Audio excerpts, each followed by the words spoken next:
Muy buenos días, como les digo siempre a todos los pájaros madrugadores. My early and dear birds, mis madrugadores y queridos pájaros. Un saludo especial de parte de mi familia, de parte de mi bondadoso padre, de mi amada institución universitaria en Envigado y de quien les habla, que es simplemente un provocador del conocimiento. Vamos a mirar algunas actividades. En la jornada del día voy a hacer una introducción a uno de los capítulos clásicos de la mecánica. Hayamos hablado de que la mecánica, pues obviamente que hay mecánica de sólidos, de fluidos, mecánica celeste, mecánica cuántica, pero estamos en un mundo clásico donde manejamos bajas velocidades en nuestro mundo cotidiano. Algunos llaman física del movimiento, que en verdad pues es una física a muy bajas velocidades. Así tengamos personas irresponsables en las vías que no dice altas velocidades, pero realmente no. Si un tipo vaya a 150 por la autopista o 200, comparado con lo de la luz, es relativamente insignificante, o realmente más que listo. Dentro de esos capítulos clásicos teníamos la cinemática, la dinámica y la estática. La cinemática, vuelvo y repito, que ya lo conocemos de memoria, viene el término cinetos, que básicamente es movimiento. Ahí aparece el término, por ejemplo, que todos conocen, ahí se deriva la palabra cine, cinema, la misma energía cinética. Es aquella energía que posee un cuerpo o una cuerpa en virtud de su masa y de su velocidad. Una bala es peligrosa no por la masa que tiene, sino por la velocidad que tiene, o sea, porque esa velocidad se le da al cuadrado y entonces nos va a generar un número grande de julios, por ejemplo. La palabra cinemática entonces se relaciona con estudio del movimiento, pero desde el punto de vista de relaciones existentes entre el espacio y el tiempo, entre el desplazamiento y el tiempo. De las palabras mágicas de cinemática son cuáles? Son posición, son velocidad, aceleración, son los términos básicos que están ahí. De acuerdo a esa aceleración hemos dicho que vamos a tener movimientos. Si la aceleración es cero, que nos va a servir mucho para el capítulo de hoy, el de estática. Si la aceleración es cero, pueden haber dos casos. Uno, que la partícula esté en reposo. Dos, que el cuerpo se esté moviendo con movimiento rectilíneo uniforme. Entonces, mire que es muy importante esas dos condiciones, esas dos posibilidades.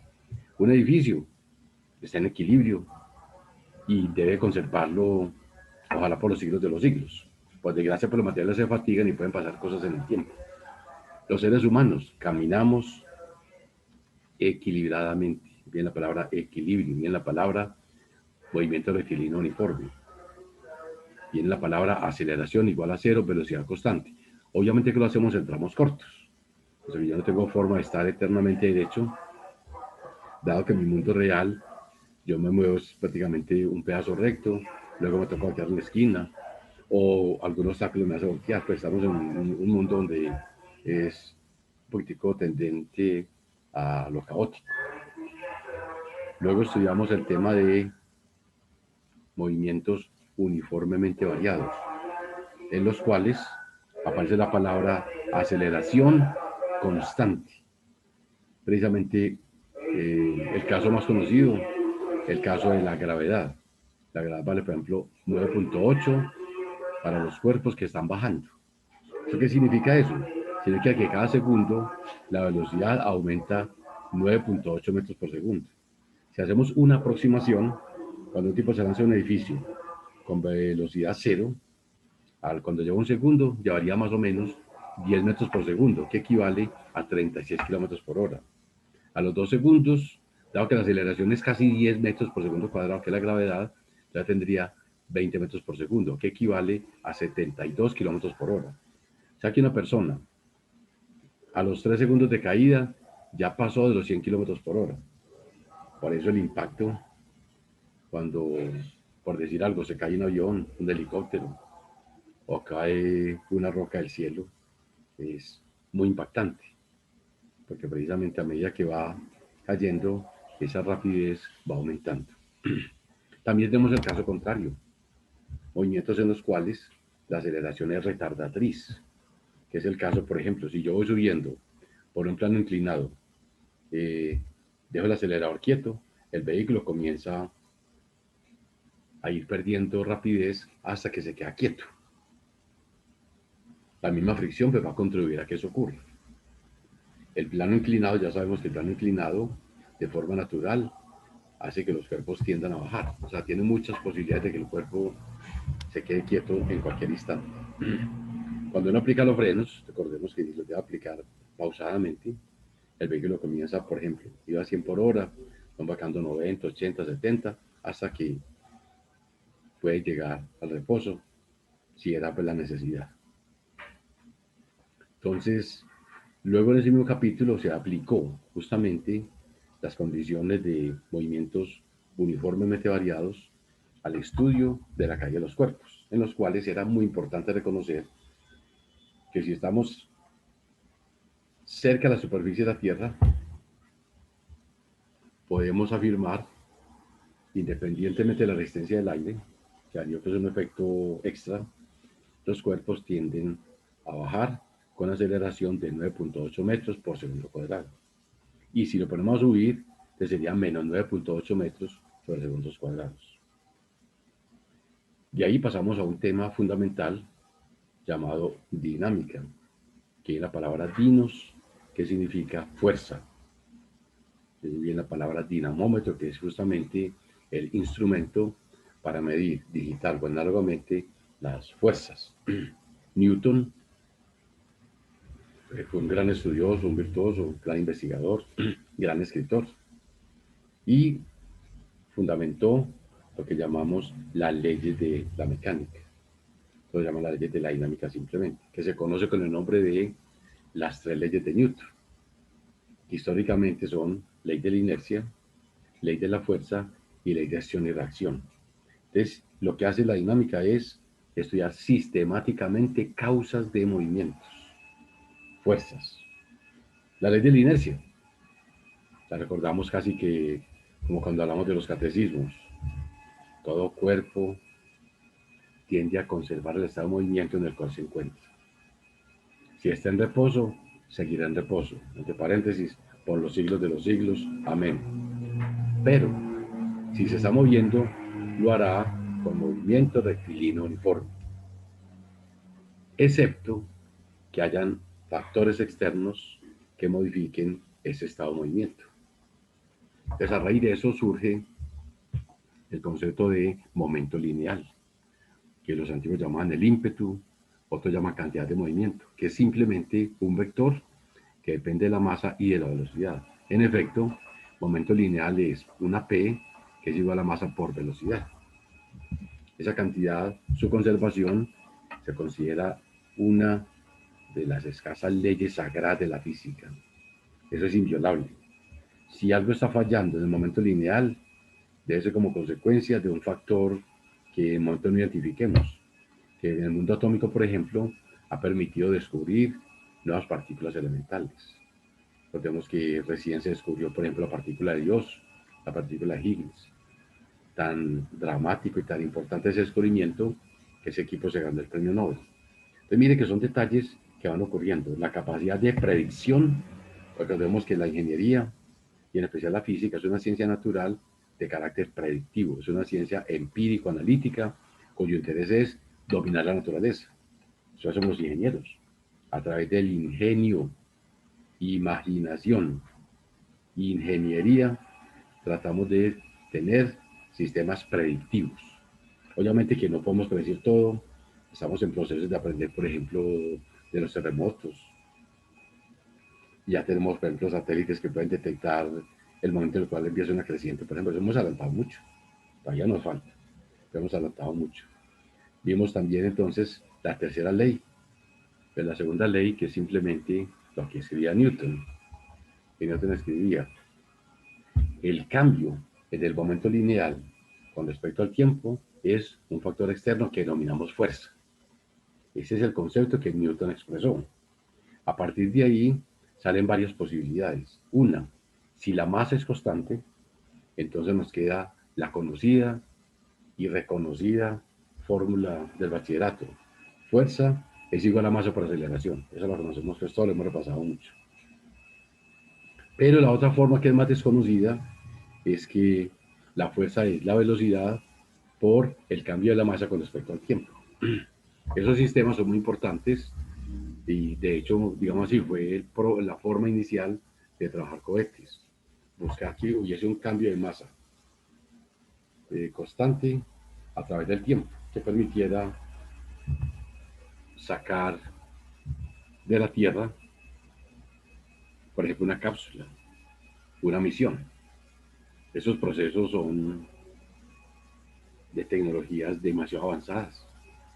Recuerde que uno de los genios precisamente de todo eso fue el señor von Braun, que fue el genio de las bombas voladoras de la Alemania nazi.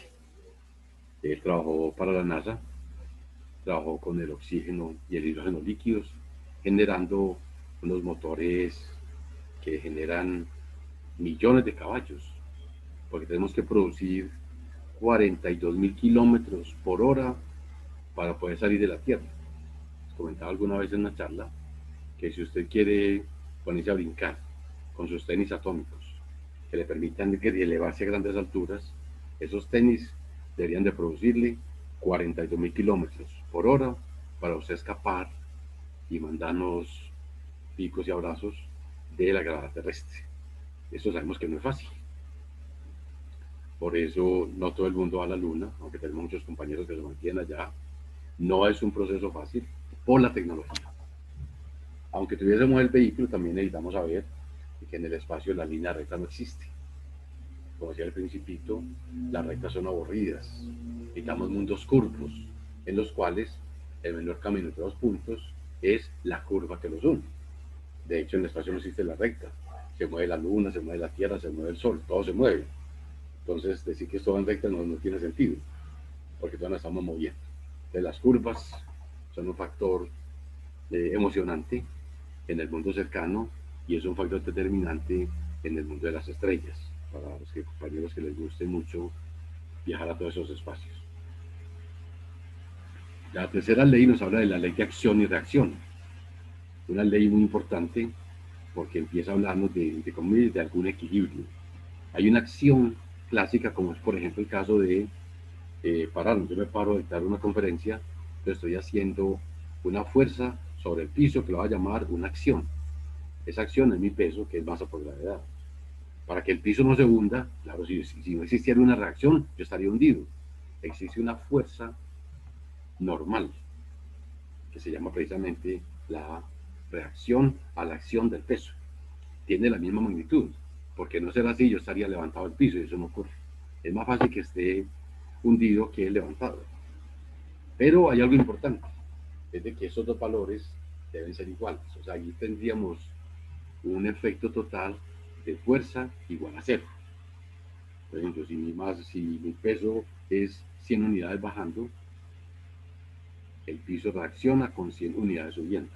Ahí hablamos de un equilibrio. Es muy importante, y vuelvo y lo digo, que es un tema de muchos juicios y muchas evaluaciones, la fuerza de acción y reacción siempre se aplica en diferentes cuerpos. Ejemplo muy sencillo, yo quiero nadar, entonces yo qué hago, me tiro al agua y con mis brazos hago un movimiento hacia atrás que se llama la acción. El agua y agradecimiento hace una reacción y me tira hacia adelante. Acción y reacción. Cuento jocosamente que yo no puedo sacarme yo mismo el brazo si estoy molestando mucho en el salón. Y, yo siempre molestando al profesor, yo me saco. ¿Por qué? Porque sería yo mismo. Y acción y reacción exige que sean dos cuerpos que interaccionen. Entonces ahí tenemos entonces esa parte básica. Y de fuerzas importantes, recordemos que hay varias. Una de las fuerzas importantes es la fuerza gravitacional. La fuerza gravitacional, los antiguos pues obviamente conocían del Sol, de las estrellas, conocían de los planetas. De pronto al principio hubo mucha tendencia al factor geocéntrico, que la Tierra era el centro y los demás le dan la vuelta, entre ellos el Sol. De hecho, era muy normal que como el Sol estaba arriba, se decía que los cuerpos pesados están abajo, los livianos están arriba, entonces el Sol es liviano porque lo vemos arriba. Y eso era como aparentemente normal. La experimentación, pues obvio, y experimentar con astros pues tampoco era fácil en épocas antiguas. Ya digamos que en esa parte gravitacional ya de una forma muy especial está la famosa alegoría de Newton, cuando le cae una manzana y él no quiso pensar que no estaba pensando por la M, sino que quiso pensar por qué esa manzana no se va para la luna, por qué esa manzana dio por bajar. Después de muchos análisis y experiencias, propuso lo que se llama la ley de gravitación universal, que es la ley de la fuerza gravitacional, en la cual dice dos cuerpos se atraen, solamente de atracción, de una manera que es directamente proporcional al producto de las masas e inversamente proporcional a la distancia que las separa. Ahorita recogemos a las fórmulas. Esa fórmula es simplemente una constante producto de las masas sobre R2. Se llama la constante de Cavendish o constante gravitacional. Esa ley fue muy bien estudiada, fue enormemente valiosa porque permitió calcular, por ejemplo, si moverme acá, la gravedad de la Luna. Ya por medio de geometría, yo puedo calcular la distancia a la Luna. Pero lo puede hacer usted de su cuarto sin ningún problema, por sistemas de triangulación. O sea, uno ve el talento de la gente. Es que hemos tenido gente muy virtuosa. Uno siempre piensa que necesita grandes aparatos y no, hay grandes experimentos hechos en la humanidad desde mucho tiempo atrás y que siempre fueron valiosos e influyentes para la civilización. Luego estudiamos la fuerza eléctrica. Decíamos que la fuerza eléctrica tiene una característica diferente a la anterior. Es que puede ser atractiva o puede ser repulsiva. Entonces hay un cambio. Esa fuerza matemáticamente es violentísima con respecto a la gravitación. Normalmente, si la gravitación entre dos cuerpos da por decir algo 1 y quisiéramos hallar la parte eléctrica, que fueran unas cargas, ese factor, por ejemplo, a nivel atómico es del orden de a ese 1 agregarle casi 40 ceros. Es tan inconmensurable que uno se atrevería casi a decir que en algunos mundos es como si la gravedad no existiera. Existe solamente esa fuerza eléctrica. Por ejemplo, yo estoy acá dando esta charla emocionadamente porque la fuerza eléctrica mantiene los átomos y las moléculas de mi rostro, en mi lengua, en mis brazos para hablar. Es muy interesante. ¿Por qué? Porque la fuerza eléctrica conserva la estructura de la materia y es la explicación precisamente de los enlaces a través de la famosa ley del octeto. La naturaleza ama el 8 electrones en la última capa para formar enlaces. Ahí tenemos, digamos, el mundo del silicio, que es el mundo de la corteza terrestre, o el mundo del carbono, que es el mundo de la química y la vida, es donde básicamente nosotros nos movemos. Esta ley tiene una expresión, casi que una influencia directa de Newton. La ley de Coulomb dice precisamente que la fuerza es proporcional al producto de las cargas e inversamente proporcional al cuadrado de la distancia que las separa. Y hay una constante, pues, si construyamos el mundo matemático, que sería 1 sobre 4 pi epsilon, donde ese epsilon es un factor que depende de la constante dieléctrica de cada material. Entonces vamos a hacer algunos ejercicios con respecto a esa parte. Luego pasamos a un estudio de fuerzas elásticas o fuerzas recuperadoras, en las cuales aprendimos el concepto de esfuerzo mecánico o fatiga. La palabra fatiga es muy importante porque todos los materiales se fatigan, todos los materiales se someten a presiones. Unos, por decir algo, el alambrado está sometido primero a una tensión, que hay que tensionarlo, y segundo está sometido, por ejemplo, al calor. Entonces, cuando hay calor, los cuerpos se dilatan, pero cuando hay frío, los cuerpos se encogen. De que eso explica por qué los alambrados son muy tensos, pues muy bonitos al principio, y al cabo del tiempo, por más bueno que sea uno, ellos siempre salen distensionando, que es un factor climático, donde ya no puedo controlar absolutamente nada. El sistema queda ahí y no me permite controlar más. También decíamos que al someter los sistemas a presión, entonces se van a deformar, o sea, van a quedar o más largos o van a quedar más cortos. Ese concepto de que sea más largo o más corto, al aplicarle una fuerza, permite hablar de deformación, pero debemos considerar que eso debe tener un límite. O sea, yo puedo coger un resorte y coger ese resorte y ponerme a estirarlo, maravilloso, pero no lo puedo estirar eternamente porque cuando ya lo suelte, es posible que ese resorte no recupere su forma original. Entonces ya no puedo decir, ya, por eso la ley dice, el esfuerzo mecánico sobre un material es directamente proporcional a la deformación unitaria. Y esa constante de proporcionalidad es un número muy grande que se llama el módulo de Young o módulo de Young. Ese módulo viene en unidades, por ejemplo, de newton sobre metros cuadrados.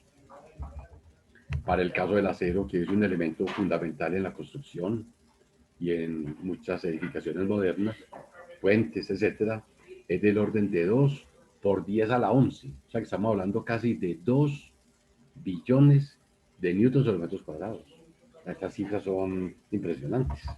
Si yo convirtiera eso a kilogramos fuerza, le quitaría un cero.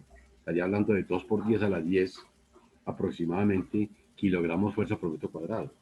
O sea, son millones de toneladas por metro cuadrado. Por eso es tan importante los cálculos de los ingenieros. Hay unos cursos que llaman ciencias de los materiales, otros llaman resistencia a materiales. En ese tema, pues yo he tenido muchos escritos y libros publicados para, por ejemplo, en el Politécnico de Misasa Cadavid, para la carrera Construcciones Civiles e Ingeniería Civil, en la cual una persona empieza a calcular precisamente cuáles son las fuerzas que debe soportar una columna y después de conocer esas fuerzas, ya empezar a mirar con qué material va a trabajar para evitar deformaciones que podemos decir, yo, este sistema le permite 2 centímetros de deformación. Hay que buscar que posiblemente el aluminio no sea el ideal, el cobre tampoco. Entonces el acero sigue, pues como, sobre todo pues algunos aceros, algunos perfiles que tienen unas condiciones muy especiales para trabajar. Otra forma de expresar esa ley de los materiales es escribiendo que la fuerza es directamente proporcional a la elongación. Y otra vez, dentro de los límites de elasticidad. Entonces escribimos que fuerza es menos K por X, donde K es la constante elástica del material.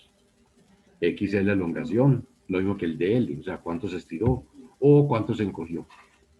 Nosotros, por ejemplo, ya les he dicho mucho mi ejemplo, yo puedo mover mi cabeza, mi cuello se estira, se encoge, y cuando yo vuelvo a caminarlo de frente, en ningún momento yo estaba aquí tocándome el cuello, esperando a ver dónde se deformó, ¿no? De forma natural, tenemos unas proteínas que nos permiten la elasticidad. Mi brazo es elástico, mis músculos son elásticos, el acero es elástico. Es muy distinto a lo que uno piensa que todos esos materiales son rígidos. No, la rigidez es un término, digamos que es escaso. Si yo hiciera un edificio rígido, implicaría que casi que no se moviera, ¿no? Precisamente la elasticidad, la que permite que yo haga construcciones que modernamente las llamamos sismo resistentes. Sismo resistente significa que pueda resistir a movimientos de tierra. La palabra antisísmico no existe. Implicaría pues que yo hiciera que hubiese cualquier terremoto y el equipo o la estructura siempre resistiese. Eso posiblemente no es cierto del todo. Se hacen estructuras muy buenas. Les decía la diferencia entre las construcciones, pongamos, en Haití y las construcciones en Chile, países que han tenido terremotos muy fuertes en los últimos años. En Haití genera catástrofes, dadas las condiciones extremas de pobreza de un pueblo muy marginado durante la historia. Chile, en cambio, ha sido un país que en las últimas décadas su economía ha mejorado mucho a pesar de los estallidos sociales del último año, pero hay unas condiciones económicas muy diferentes. Las construcciones son muy buenas, ya se practica mucho el modelo sismo resistente. De las diferencias de un terremoto en Chile a uno en Haití son enormes. Decía que en Haití puede generar miles de muertos, en Chile generaría unas cuantas unidades.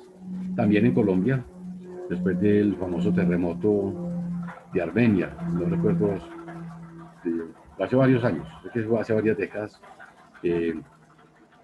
ocurrió. Como no existía la norma sismo resistente todavía en el país, pero precisamente un movimiento de grandes proporciones. La ciudad de Armenia fue bastante devastada por las ondas que se generaron y fue un proceso de que a partir de ahí el gobierno empezó a sacar todos los decretos de estructuras sismo resistentes que llegan a una culminación muy grande, por ejemplo, con las estructuras, por ejemplo, de edificio inteligente, estructuras que permiten vibrar significativamente conservando la estructura sin problemas. Obviamente que esto es tecnología de punta. En el siglo XXI ya tenemos edificios de 801 pisos, perdón, de 801 metros de altura, que es casi que la consecución de la Torre de Babel. Y se está proyectando, y ya lo empezar las primeras estructuras que pasen de 1 kilómetro de altura. Esos son hitos para la historia, para la civilización. Entonces, cuando uno llega a países industrializados y mira, se da cuenta y dice, estos manes sí construyen mucho, no hay unas estructuras hacia arriba, los rascacielos, donde uno se monta en los ascensores y mira, realmente es tenaz. La capacidad del hombre, la ingeniería nuestra es maravillosa, ingenio, que para eso somos los que estamos en estos campos de la ingeniería. Entonces, las fuerzas elásticas o fuerzas recuperadoras son fundamentales. Insisto en algo extra, la fuerza gravitacional, la fuerza eléctrica, la fuerza elástica son fuerzas de carácter central. ¿Qué indica eso? Que esa fuerza actúa a través del centro de la partícula. Precisamente por decir algo, hablamos de la Tierra y la Luna. Entonces se atraen con fuerzas centrales, que pasaría por el centro de gravedad de la Luna, el centro de gravedad de la Tierra. Igual nosotros. Vamos a ver ahorita en el capítulo de la estática que precisamente gozamos de la propiedad del equilibrio y vamos a hablar de él un poco. Y luego entramos en un capítulo muy importante que llama las fuerzas de fricción. Vemos que las fuerzas de fricción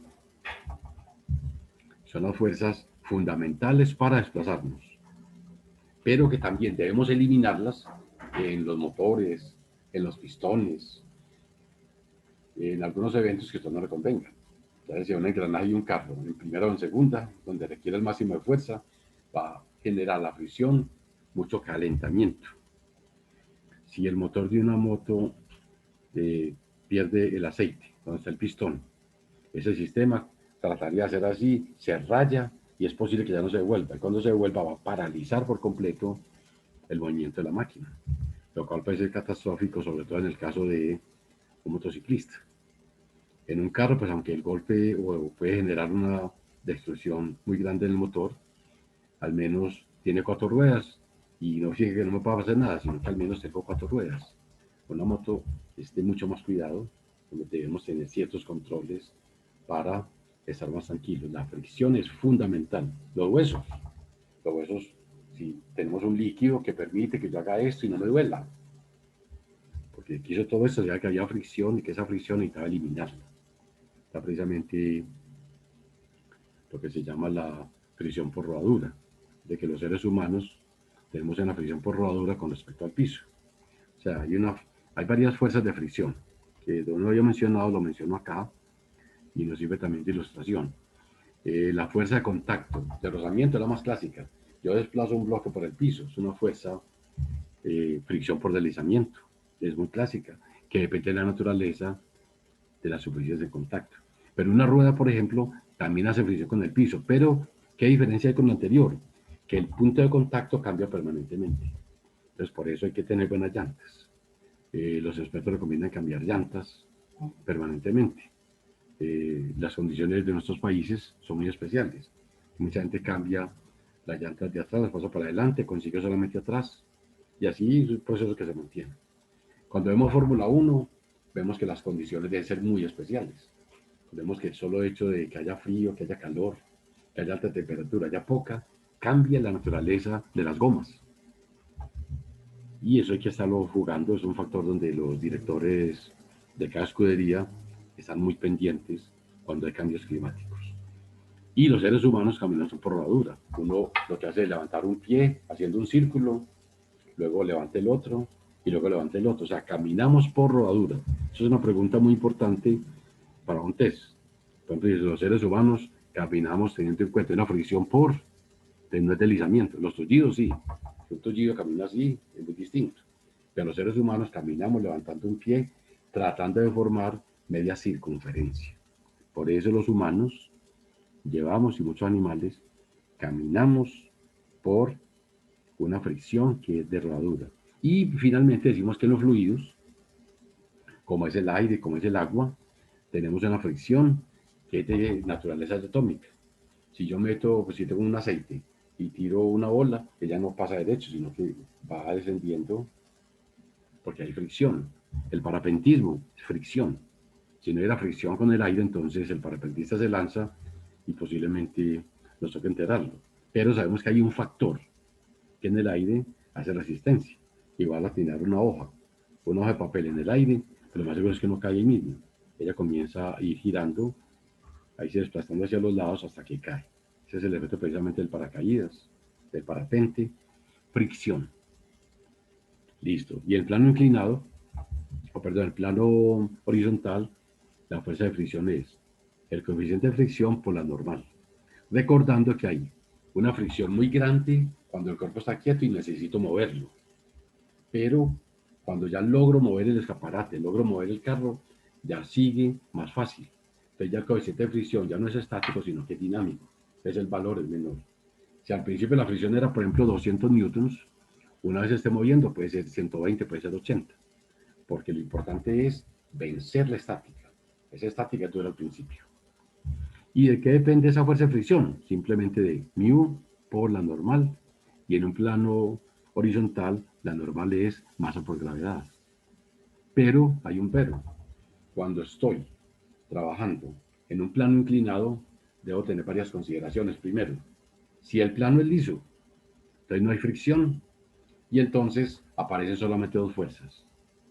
El peso, que está en todo el plano, y la normal, que estaría perpendicular a él, que siempre es natural, ley de acción y reacción. Como ese peso se puede descomponer en dos, uno acostado con coseno y uno parado con seno, te recordamos que la fuerza normal en cualquier plano inclinado es masa por gravedad por coseno. Fácil.